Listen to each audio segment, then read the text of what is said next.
El extraño caso de Lady Elwood. El inspector Haviland detuvo su Austin al costado del camino que conducía a Middleford y quedó pensativo. No había dicho a nadie dónde pasaría sus 15 días de vacaciones, y la idea de retomar el camino hacia Londres se le instaló sólidamente en la cabeza.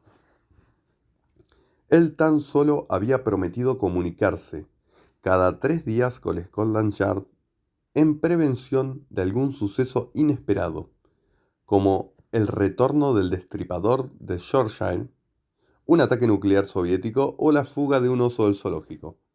Esa franquicia de manejar a su gusto el contacto con sus superiores tan solo se lo concedía a hombres como Esmeralda L. Haviland, el más eficaz sabueso de las fuerzas de seguridad británicas, el detective invicto, como bien lo habría llamado la prensa tras su espectacular esclarecimiento del caso del robo del pony predilecto del príncipe Andrew.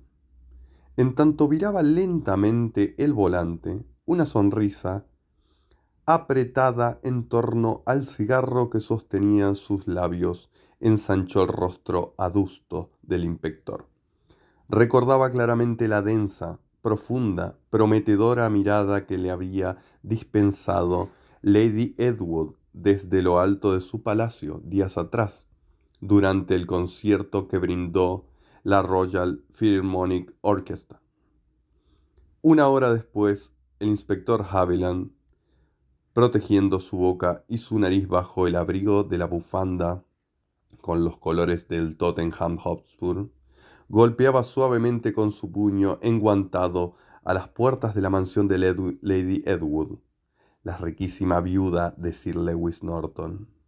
Tras unos minutos de espera, Haviland repitió el llamado. Finalmente, con la curiosidad propia de la profesión, giró el picaporte comprobando que la pesada puerta estaba abierta. Antes de entrar observó hacia la calle. Nadie lo había visto. El viento y la lluvia eran dos azotes flagelando Newcastle Street. Recorrió un par de salones desiertos y luego comenzó a subir una ancha escalera de madera. En una de las habitaciones superiores halló a Lady Edward. Estaba sobre la alfombra, caída al lado de su cama en posición poco ortodoxa, y presentaba dos heridas profundas en la espalda. Haviland husmeó el aire y luego tomó medida separada la cómoda de la perilla de la luz. Fue hasta el cenicero y recogió dentro de un sobre las colillas de cigarros. Se paró en medio de la habitación. Cruzado de brazos y mirando hacia los cerradas ventanales, meneó la cabeza y silbó suave. Paul, musitó. Finalmente lo hizo. Recordaba el rostro del joven ingenuo de Paul Elwood, sobrino de la viuda, y las habladurías que de él y su tía se contaban en ciertos cenáculos. No debe haber abandonado el país aún, dedujo Haviland. Tomará el ferry hacia Francia. Anotó en una pequeña libreta la medida entre la cama y el ropero, y constató que la puerta de éste estaba entornada.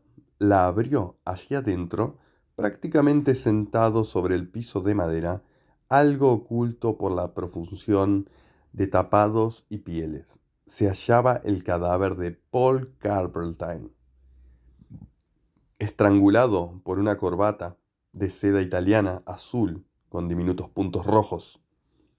Haviland se pellizcó los labios y cerró el ropero. Miró su libreta de apuntes y golpeteó con la base de su lapicera sobre la tapa de la libreta. Mannix, silabeó. Gus Mannix.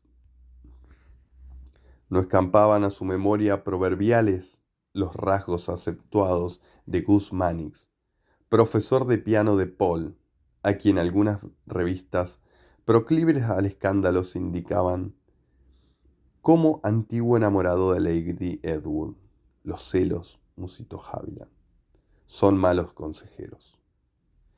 Se encaminó hacia el baño, allí podría detectar huellas dactilares del impetuoso profesor Mannix. Haviland no pudo disimular un rictus de contrariedad cuando, junto a la bañera, semitapado por la cortina plástica, encontró el cuerpo del eximio pianista. Entre ceja y ceja, algo más arriba de la congelada expresión de asombro que dibujaban sus ojos, mostraba el orificio pequeño, pero nítido, de una bala calibre 22. El inspector inspiró hondo y tomó la medida entre el lavabo y el grifo de agua caliente. Estoy ante la obra de un loco, dictaminó Jerry Ferguson.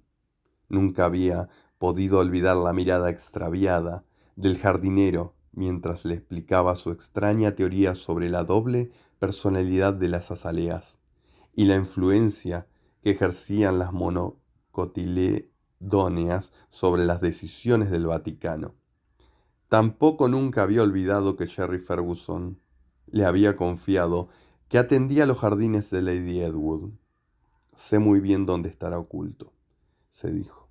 Sorteando el cadáver de la acaudelada viuda, se dirigió al teléfono. No tenía tono. Observó que se hallaba desconectado. Agachándose tras el cable, atisbó bajo la cama. Allí, con la cabeza destrozada por un atizador de la estufa de leños, vio a Jerry Ferguson, el jardinero. Haviland se frotó suavemente la yema de los dedos, frunció los labios y aprobó un par de veces enérgicamente con su cabeza. Colocó nuevamente el auricular del teléfono en su horquilla, luego retornó las colillas que había sacado a sus ceniceros, cortó la hoja con anotaciones de su libreta y la arrojó al inodoro, accionando luego el turbión del agua. Se arrebujó entonces en su bufanda bajo el ala de su sombrero, salió a la casa cerrando con cuidado las puertas y subiendo al Austin retomó el camino hacia Milford.